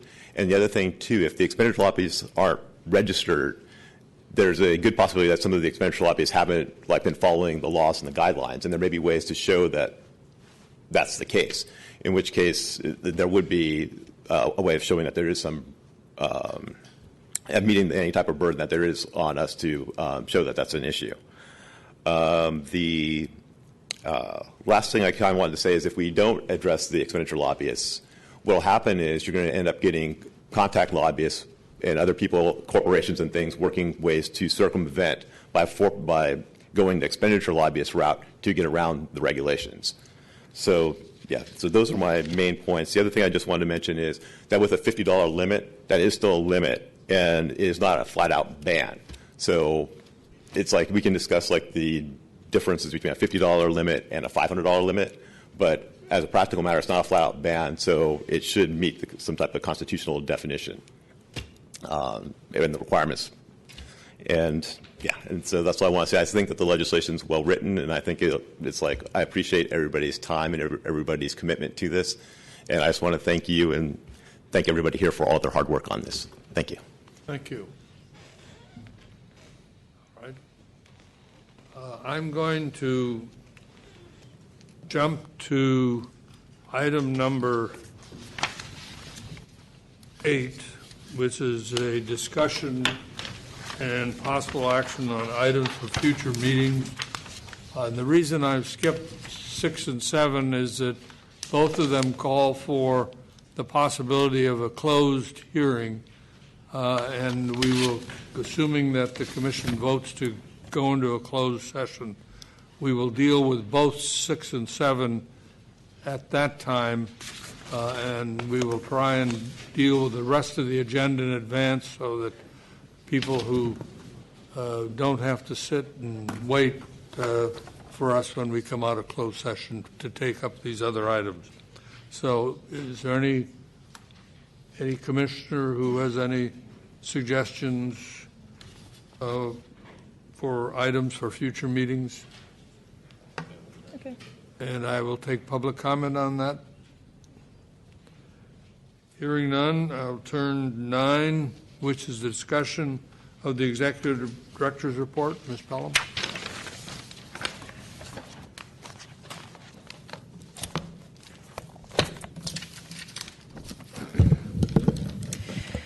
Thank you, Commissioner Rennie. The item 9 in your materials is a summary of some of the key items from the office over the last month. Most notably, good news in terms of our electronic filing conversion or e-filing conversion project. We have received the green light from the city's Committee on Information Technology to fully fund that project for the next 2 years as projects start up, including the staffing to assist it. So that's the first good news. The mayor is expected to announce his June 1st budget, I believe, on the 31st. And so we expect that we'll have more detailed information about the final budget package. And as we do, we will share that information with you. My sense at this point is that we are optimistic that there is going to be strong support for the Commission's ability to advance our work in the coming couple of years. So I wish I had more details for you, but as soon as the mayor's budget package is finalized, we will get that to you. Also, we had over 120 position applications for our deputy director position. We're in the process of reviewing those, and we'll be setting up times to meet with the most highly qualified candidates in a first round. I look forward to giving you further updates on that soon as we move forward. And I do want to make a note. I regret that to share the highlight that Garrett Chatfield, one of our investigators, has taken a promotional opportunity to move on to the Department of Public Health, and so his last day was last Friday. So we are sorry to see him leave. We will be posting that position and trying to fill that as soon as we can. But obviously, it's a loss. He'd been with the commission for a while, and he was a good person and a great person to work with. So just wanted to note that for you. Are we posting both positions, if possible, the one that hasn't been funded, that's been authorized but not funded? I think as soon as we know what the budget looks like, so we're preparing to be ready to get out the gate as soon as possible on anything that we can hire for any position. So yes, that's a priority for us to try and get those in the door as soon as we can. Do you have a target date for hiring the deputy director? Well, let's see, where are we? We're at the end of May. I would love to have somebody here at the early part of the fiscal year. Okay. Go ahead. And I'll leave the other information. Just one quick note. Under policy and legislation, the State Legislative Committee, following up on the Commission's request to support SB 1107, that was the bill that would enable, have the effect of going to the voters to enable public financing systems to be created elsewhere in the state at local level, at the local jurisdictional level. That Committee on State Legislation approved it unanimously and will be communicating that support to the state legislature. So I wanted to loop back and let you know of that development. And then we will continue the discussion of the proposed policy plan for the coming year at the next meeting. We simply didn't have the bandwidth to do the work that was necessary to bring that fully to you for this meeting. And I think at the next meeting, knowing what the budget will look like, we'll have a much more realistic sense of what the issues look like and what the time frame would be for tackling those things for your consideration. So thank you for your indulgence on that. Happy to answer any questions. Questions? Yes, Ms. Pellin, regarding the e-filing conversion project, since that is going to be funded by the city, will the commission budget then be reduced by that amount? No, the COIT funding is actually separate and apart from operational budget decisions. Okay. So that's terrific news. And then will the project be able to get started right away in the beginning of the fiscal year? Yes, we have our systems, our information technology officer who's going to be starting that, and as soon as we can bring on then the additional staff person to assist with that, that will be the person charged with a lot of the detailed project development. But we anticipate that we're going to start that as soon as we can. That's great news. Yeah, thank you. Public discussion? Commissioners Ray Hartz, Director of San Francisco Open Government. First, I'd like to acknowledge the chair's rearrangement of the agenda. I'll be honest with you, I looked at myself and I said, gee, we're going to have 2 closed sessions, and if the public wants to hear the executive director's report and or comment on it or other items later in the agenda, they're going to be denied that unless they want to sit and wait at the pleasure of the Ethics Commission's indeterminate return from the both closed sessions. I would like to point out that one part where we're talking now about Garrett Chatfield leaving. If I understand correctly, the reason we were 69 or 70 complaints behind the investigations because both Mr. Chatfield and the other investigator are only part-time positions. So now we're down to 1 part-time position, and I didn't hear an answer as to when that position is going to be filled or relating to the one that's been open for God knows how long. And part of the reason your budget didn't go up was because you had a position, you didn't fill it, and the city is going to look for low-hanging fruit. If you've got money sitting out there and you've got a position that should be filled and isn't, they're going to take the money away, assuming that if you didn't fill the position, you didn't need it. Believe me, I worked with the federal government, the state government in Hawaii for years, and that's how the budget process works. You either use the money when you get it or you don't. And that's why I thought it was kind of ludicrous when for years you didn't ask for an increase when everybody else in the city was going balls to the wall, excuse my expression, but with all the money coming into the city, everybody was hiring, and the city employment of city employees has risen enormously over the last 6 or 7 years, and yet the Ethics Commission was sitting there with unfilled positions and money to fill them, and yet didn't. Again, we've had that discussion, but if heaven forfend, the mayor should actually approve your 30 or 40% increase this year, and you do get it, I would suggest that you do not repeat that same bad behavior, which is having a position, having the funding for it, and then failing to fill it. I'll be honest with you, my opinion is that Mr. St. Croix left those positions vacant for the very intent that it would slow down investigations. Mr. St. Croix has a well-established history of using all sorts of administrative tricks to get hearings heard in odd ways or not heard at all. And I will reaffirm the one that basically really ticked me off was the fact that I was an interested party in a hearing before this Ethics Commission, which was announced the day I left the state for vacation and was heard the day before I returned, and I was never notified. And I've made public records requests and still hadn't been responded to for any email that was sent to me notifying me that that hearing was going to be held. And I also like it that when I say the last word and the bell rings, you ring it, but other people get up and you let them go on and on and on. Public comment? All right, hearing none, we will turn to item 6.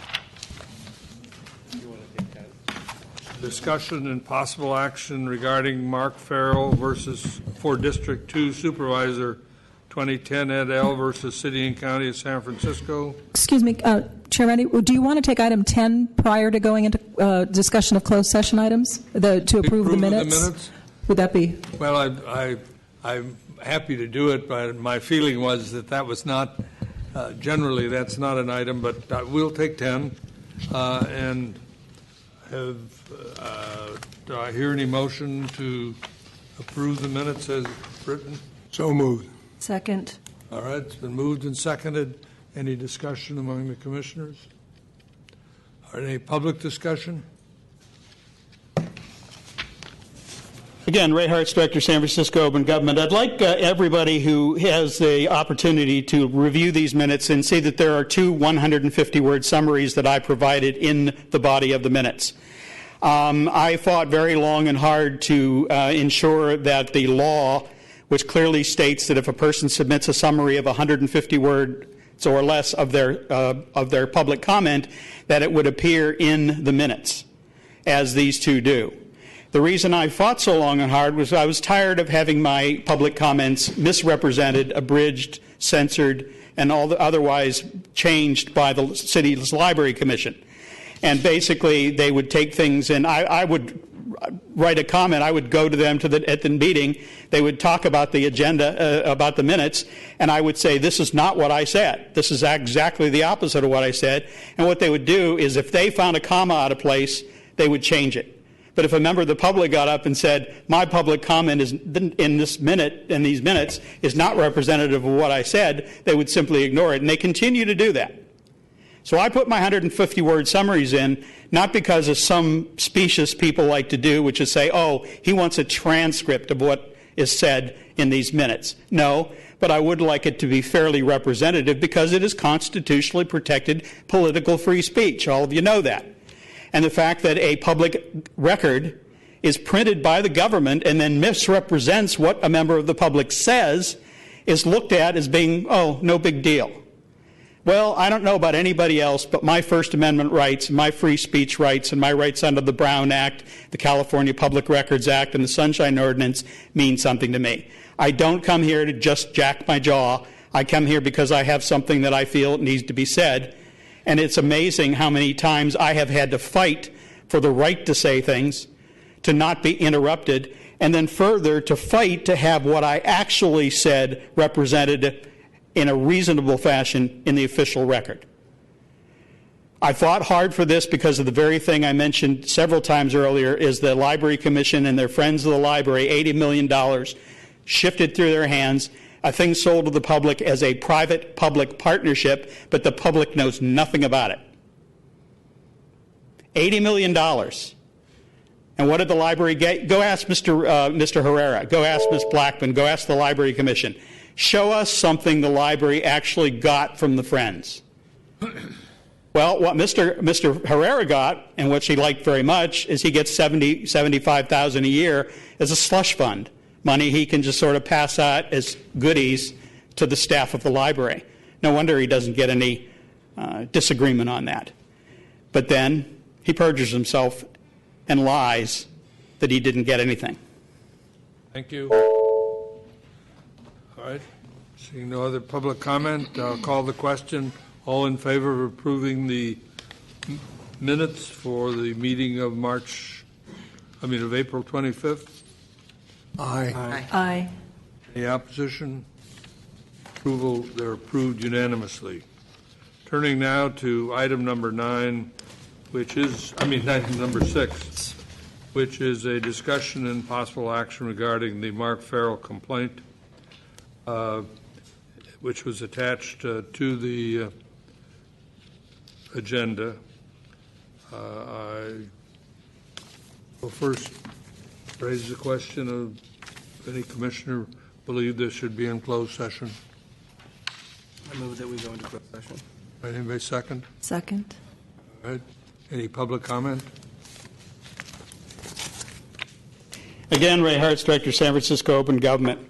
In the past, I've raised objections about this item. It is related to the money that Supervisor Farrell has been asked to repay. I see he beat you to the punch by filing his court case against you. So basically, you're keeping it hidden from whatever you're doing back there. Keeping it hidden from the public didn't do you any good. And I would like to just be very frank about something. I was, sort of on the sly castigated because I made some sort of remark that something was being pooled or a secret deal was being done. But I hate to break it to you, that's what the citizens of this city think now anymore. When you go into a private session or a closed session, they really do believe that there's something going on back there. And asking, the old days where it's like, oh, we're all really honorable people serving here only for the good of the citizens of San Francisco, that's gone. People don't believe that anymore because most of the people who get appointed to these commissions and boards get appointed because they want to get committed or appointed to another board or commission. And very frankly, the old idea that anybody who's serving at their own time and their own what is automatically supposed to be assumed as being this above question, Caesar's wife, above reproach. Those days are gone. And the more you do in private session, don't be surprised that people say, I question it. And I'm only saying out loud when I question you going into closed session, other people are thinking it, they just don't get up and say it. And the reason they don't get up and say it because they know that it's a popularity contest. I may be before you with a case at some point and I want you to rule in my favor, so I have to be very careful not to say something that is going to put your nose out of joint. And I learned long ago it really doesn't make any difference, and so you might as well just be honest about it and say it. When you go into closed session, the perception, I think, of most of the public is that you're back there cooking the books. I've got 24 orders of determination. Every single one of them is a violation of the Sunshine Ordinance found by the body who is legally constituted to hear those matters and decide on them. And they were all cases where members of boards, commissions, or city agencies decided they were going to ignore their responsibilities under the law. They were going to interfere with my speaking. They were going to misrepresent what I said when I spoke in the official record, and they were going to withhold public records from me, which I needed to effectively pursue my First Amendment rights. So the bottom line is, just be aware when you go into closed session, people are watching. Thank you.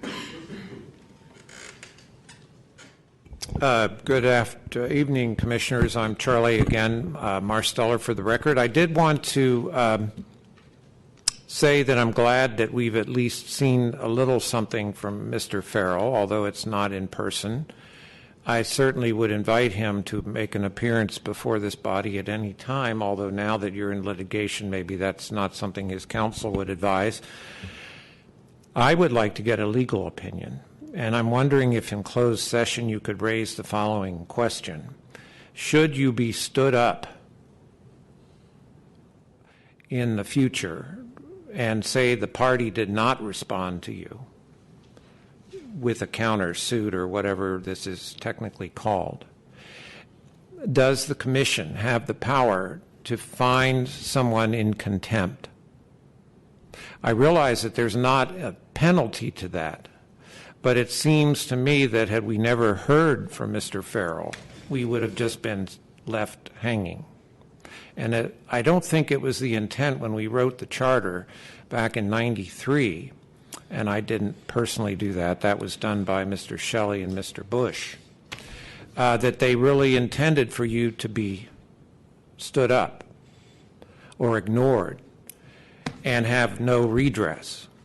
So I think that's a good legal question for you to ask counsel to research for some future case where this might come up. Because frankly, up until we finally heard or saw some signal from Mr. Farrell, we didn't know what he was thinking or what he would have said, because he never came to this podium to say a word. He went through proxy. And I think that by in itself is, in a sense, somewhat contemptuous, although he certainly had his rights with counsel to act that way. But he is an official of the city and county of San Francisco. And his standard of behavior and conduct should be far higher than the average citizen, because he took a sworn oath. And that oath, I think, fundamentally he has violated by his behavior in this manner. And that's all I'm going to say.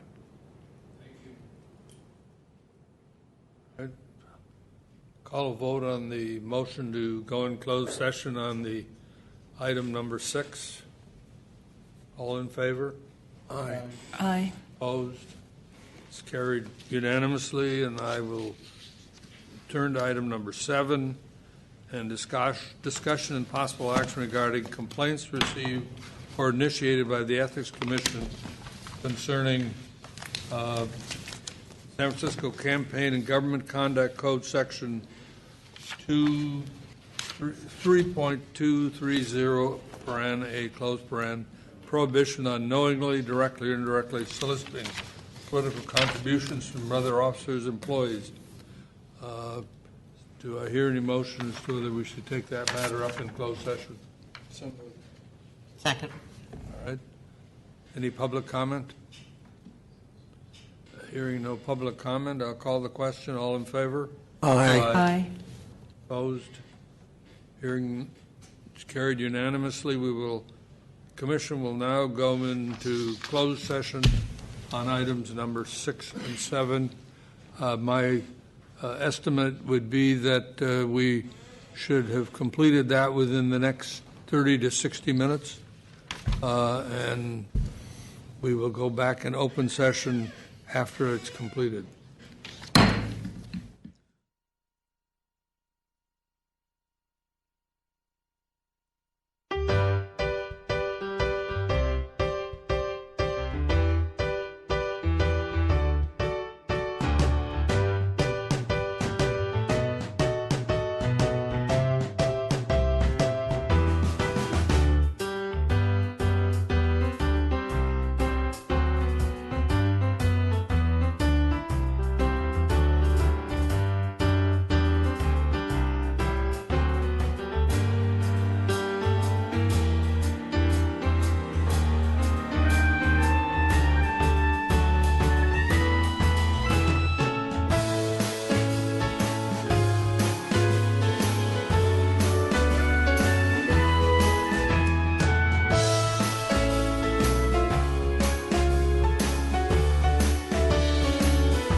SF Gov TV, San Francisco Government Television.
SF Gov TV, San Francisco Government Television.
SF Gov TV, San Francisco Government Television.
All right, the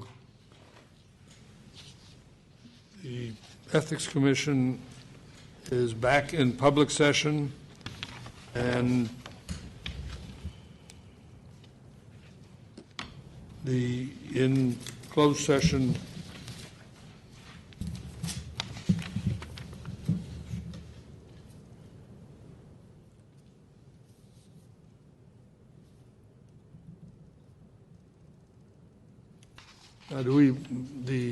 I just can't remember. Do we have to vote on the motion again as to the disclosure?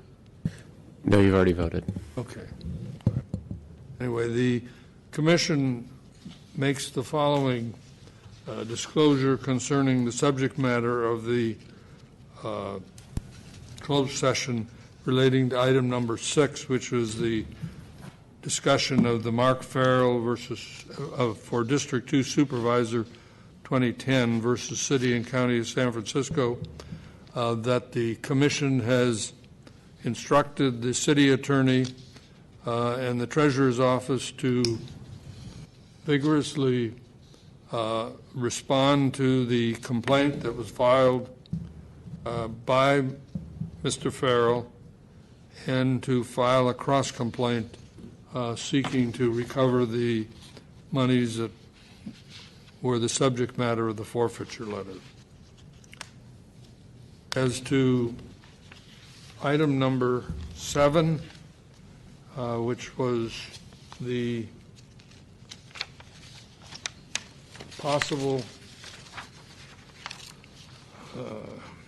action regarding complaints received or initiated by the Ethics Commission concerning Section 3.230 (a) prohibition on knowing and indirectly soliciting campaign contributions. The Commission unanimously voted to accept a stipulation on behalf of Respondent George Gascon, Respondent Christine Soto DeBerry, and Michael Schwartz, wherein they have stipulated that they violated Section 3.230 (a), which prohibits any city officer or employee from knowingly soliciting political contributions from any other city officer and employee, either directly or indirectly, unless the solicitation occurs as a result of a communication targeted to a significant segment of the public, which may include city officers and employees. And they stipulated that at a fundraising event that there were solicitations made of city employees to to Mr. Gaston's campaign, where the bulk, if not all of the participants, were employees either of his office or were other city employees. Mr. Gascon has accepted responsibility and has agreed to pay a fine of $4,000 for the alleged violation, or I should say the stipulated violation, and Ms. DeBerry has agreed to pay a fine of $1,400, and Mr. Schwartz similarly has agreed to pay a fine for the violation of $1,400.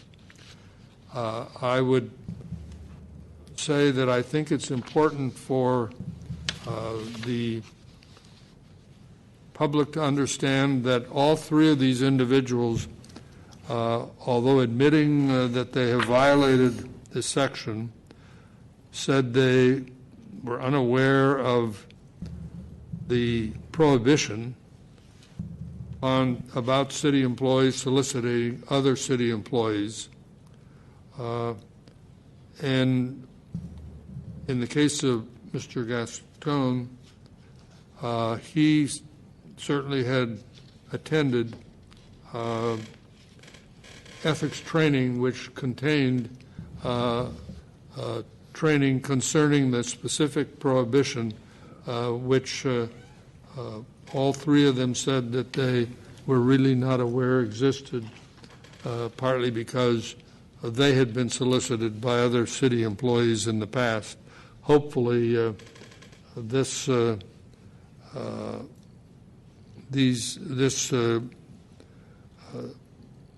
disposition of these will be a message to all city employees concerning the ban on city employees soliciting other city employees in connection. There were also listed a number of individuals from the office who were part of the host for this fundraiser on November 13th. And those individuals, no fines are being assessed against them, but they are going to receive warning letters reminding them of the ban so that it will not occur in the future. Any and the other disclosure? Yes.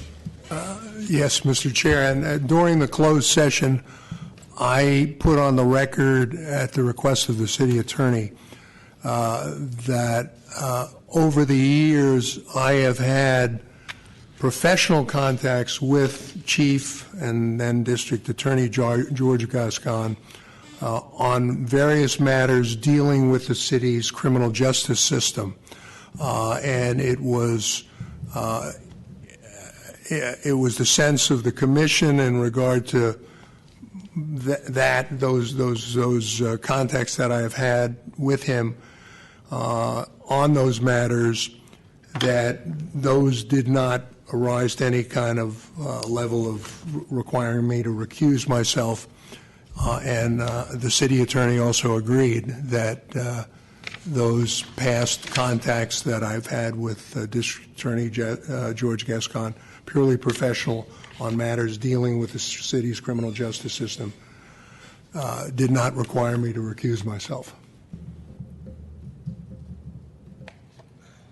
Any public comment on the matters that were covered in closed session?